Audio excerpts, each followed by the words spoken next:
नमस्कार दोस्तों, स्वागत है आपका हमारे YouTube चैनल भक्ति बाण में। दोस्तों, महाभारत से जुड़ी आपने कई कथाएं सुनी होंगी, मगर आज हम आपको एक ऐसी कथा बताने जा रहे हैं जो आपको भी अचरज में डाल देगी। क्या आप जानते हैं कि महाभारत युद्ध के बाद कौरवों और पांडवों का क्या हुआ?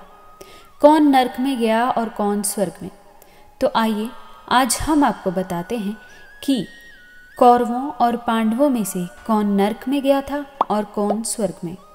जब कभी महाभारत के बारे में बात होती है तो बात होने लगती है कलेश, छल कपट, षड्यंत्रों की।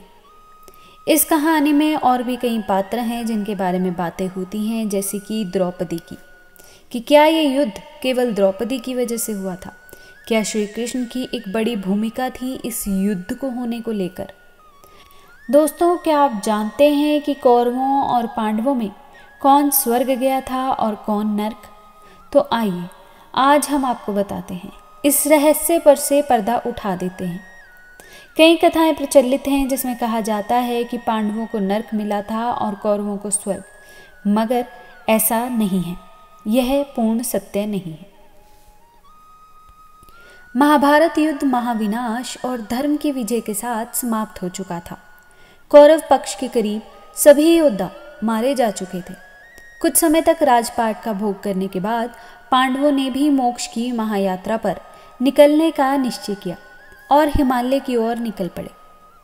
महाप्रयाण की यात्रा में रास्ते में ही द्रौपदी समेत सभी पांडवों के प्राण निकल गए। सिर्फ युधिष्ठिर अपने प्रिय कुत्ते के साथ जीवित अवस्था में स्वर्ग पहुंचे थे। स्वर्ग में प्रवेश करते ही युधिष्ठिर को अपने परम प्रिय भाइयों के साथ दुर्योधन भी दिखाई दिया। इस पर भीम ने युधिष्ठिर से पूछा कि भैया, दुर्योधन ने तो हमेशा अधर्म का साथ दिया, अनीति का पक्ष लिया और अपने परिजनों को दुख तकलीफ देने के अलावा कोई काम नहीं किया।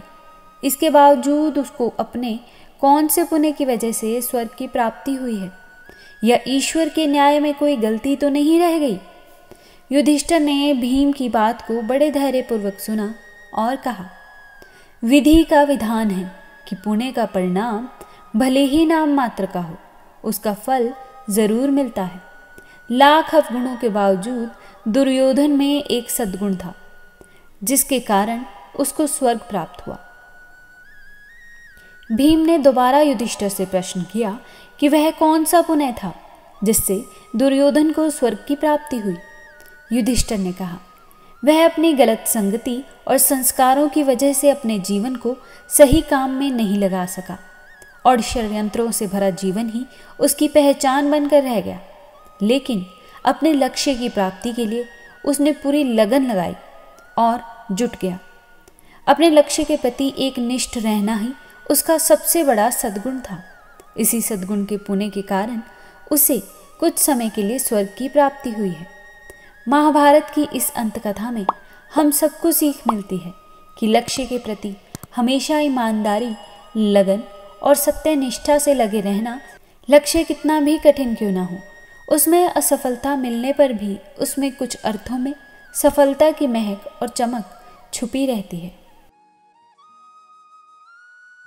Like this video, subscribe this channel, press the bell notification icon.